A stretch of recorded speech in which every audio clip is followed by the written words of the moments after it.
Welcome back to big debate. S Ramaraju గారు, బీహార్లో మీరు చూసే ఉంటారు, ఈ స్పెషల్ ఇంటెన్సివ్ రివిజన్ ఒక పెద్ద గందరగోళం సృష్టించింది. దాదాపు 70 లక్షల ఓట్లు తీశారు.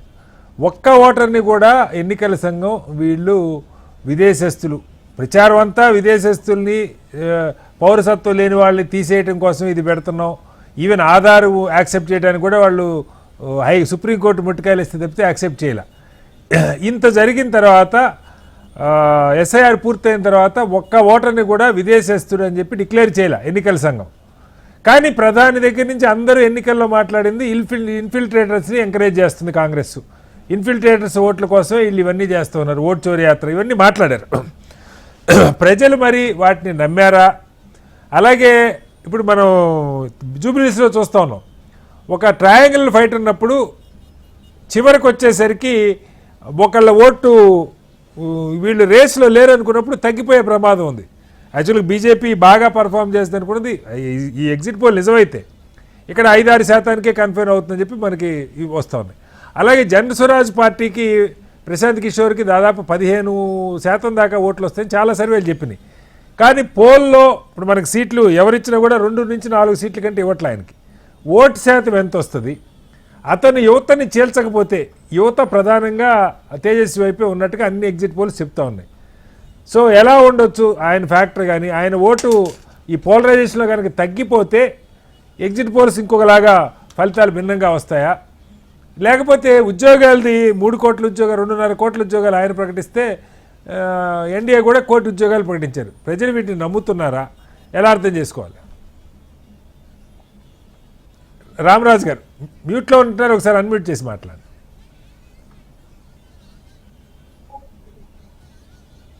హలో రామరాజు గారు.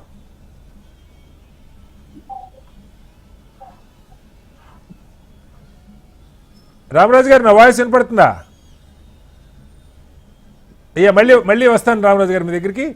విఠల్ గారు చెప్పండి, అంటే ఈ ఫ్యాక్టర్స్ అక్కడ మహిళ లేకపోతే ఈ ఇతర ఫ్యాక్టర్లు, ఎల్జేపీ గతంలో విడిగా పోటీ చేసింది, ఈసారి మీరు పాజిటివ్గా ఆయన ప్రత్యేకంగా జేడీయూని టార్గెట్ చేసుకొని జేడీయూ పోటీ చేసిన చోటే పోటీ చేశాడు లాస్ట్ టైం. ఆ కారణంగా జేడీయూ 43 స్థానాలకేం పడిపోయింది గత అసెంబ్లీ ఎన్నికల్లో. ఈసారి ఎల్జేపీ ఇందులోకి వచ్చింది. ఒక నెగిటివ్ మనకు కనపడుతుంది, నితీష్ ముఖ్యమంత్రి కాదన్నది స్పష్టంగా ప్రకటించలేదు. కొంతమంది చిరాగ్ పాస్వాన్ అంటారు, లేదు కొంతమంది సామ్రాట్ చౌదరి అంటారు. బీజేపీకి సంబంధించిన, బీజేపీ ఇష్టం వచ్చిన వాళ్ళని బీజేపీ వాళ్ళ ఎల్జేపీ వాళ్ళ ముఖ్యమంత్రిగా పెడతారని కూడా ప్రచారం నడిచింది. సో దీని ప్రభావం ఏమైనా ఉంటుందా? ఎగ్జిట్ పోల్స్ మీరు అనుకున్నట్టుగా నిజమయ్యే అవకాశం ఉందా? సార్, అక్కడ ఎల్జేపీ ఎన్డీఏలో జాయిన్ కావడం అనేది చాలా పెద్ద అడ్వాంటేజ్ అయింది యాక్చువల్గా ఎన్డీఏ కూడా, భారతీయ జనతా పార్టీకి. మీరు అన్నట్టు తేజస్వి యాజ్ ఏ ఇండిపెండెంట్ గా, ఇండివిజువల్ గా ఎవరు ముఖ్యమంత్రి కావాలనుకున్నప్పుడు యువకుడు కాబట్టి లాలూ ప్రసాద్ కు లెగసీ కొనసాగించినటువంటి తేజస్వి యాదవ్ కి హైయెస్ట్ 30% వరకు ముఖ్యమంత్రి యాక్సెప్టెన్స్ ఉంది. 36%. అదొక్కటే సరిపోదు. అంటే యాజ్ అ ముఖ్యమంత్రిగా ఆయన తేజస్వి యాదవ్ కి యువకులలో ఒక మార్పు విషయంలో ఒక ప్రభావం ఉన్నప్పటికీ కూడా ఓవరాల్ గా చూస్తే మహాగఠబంధన్ ఇక్కడ కాంగ్రెస్ పార్టీకి వారిద్దరికి పొత్తు ఎంత వరకు ఉంది? అసలు తేజస్వి యాదవ్ ముఖ్యమంత్రిని ప్రకటించే అవకాశమే కాంగ్రెస్ పార్టీ ఇవ్వలేదు. ప్రకటించి ఉంటే వేరే ఉంటుండేనా. ఎట్ ద సేమ్ టైం ఎన్డీఏకి వల్ల, అంటే అక్కడ 20 సంవత్సరాల నుంచి నితీష్ గారు అధికారంలో ఉన్నప్పుడు కూడా, ముఖ్యమంత్రి ఉన్నప్పుడు కూడా ఆయన పైన ఎంతో కొంత వ్యతిరేకత ఉంటుంది సహజంగా ముఖ్యమంత్రి స్థానం పైన. 20 years ముఖ్యమంత్రి కాబట్టి. బట్ ఇవాళ సింగిల్ లార్జెస్ట్ పార్టీ, మాకున్న అంతర్గత అంచనాల ప్రకారం సింగిల్ లార్జెస్ట్ పార్టీ అక్కడ భారతీయ జనతా పార్టీ కాబోతుంది. ఇప్పుడున్నటువంటి ఎగ్జిట్ పోల్స్ పక్కకు పెడితే సింగిల్ లార్జెస్ట్ భారతీయ జనతా పార్టీకి ఎదుగుతుంది with support of Nitish, JD తర్వాత ఎల్జేపీ తోటి డెఫినెట్ గా అక్కడ భారతీయ జనతా పార్టీ. సరే నితీష్ గారు ముఖ్యమంత్రి ఉంటారా లేదా భారతీయ జనతా పార్టీ ఉంటారా, ఇవాళ రిజల్ట్స్ వచ్చిన తర్వాత చర్చ ఉంటుంది. కాదు నిన్నటి దాకా బీజేపీ నాయకులు చెప్పలేదు సార్, నితీష్ నాయకత్వంలో వెళ్తున్నాం, నితీష్ కాదని మేము ఎక్కడైనా చెప్పామని మాట్లాడారు. పోలింగ్ అయిపోగానే విఠల్ గారు కూడా ఎవరు ముఖ్యమంత్రి అనేది ఫలితాలు వచ్చాక తెలుస్తూ ఉంటున్నారు. విచిత్రం. సార్ ఇప్పుడు అక్కడ ఉన్నటువంటి మెజారిటీ సీట్లు బట్టి ఉంటది కదా. ఇప్పుడు సింగిల్ లార్జెస్ట్ పార్టీ బీజేపీ వచ్చింది అనుకో సార్. అది లాస్ట్ టైం కూడా మీరే సింగిల్ లార్జెస్ట్ పార్టీ. అవును అవును విఠల్ గారు, సో అప్పుడు ఆయన ఏదేమైనా నితీష్ గారి అంగీకారం ప్రకారం జరుగుతుంది అక్కడ. ఓకే, ఒకవేళ నితీష్ గారికి ముఖ్యమంత్రి పదవి వద్దని కేంద్ర మంత్రి కావచ్చు రేపు. ఓకే ఓకే కేంద్రంలో తన స్థానం డెఫినెట్ గా ఉంటది, ఎన్డీఏలో భాగస్వామ్యం ఓకే, కాబట్టి ఓకే. అది ముఖ్యమంత్రి అనేది పెద్ద ఇష్యూ కాకపోవచ్చు. బట్ ఓవరాల్ గా చూస్తే బీహార్ ప్రజలు కొంత విఘ్నతతో ఓటేసినట్టుగా కనిపిస్తా ఉంది. ఓకే. కేంద్రంలో బీజేపీ అధికారంలో ఉంది, ఇక్కడ డెవలప్మెంట్ జరగాలంటే కేంద్ర సపోర్ట్ తప్పనిసరిగా ఉండాల్సిందే, నిధులు రావాల్సిందే.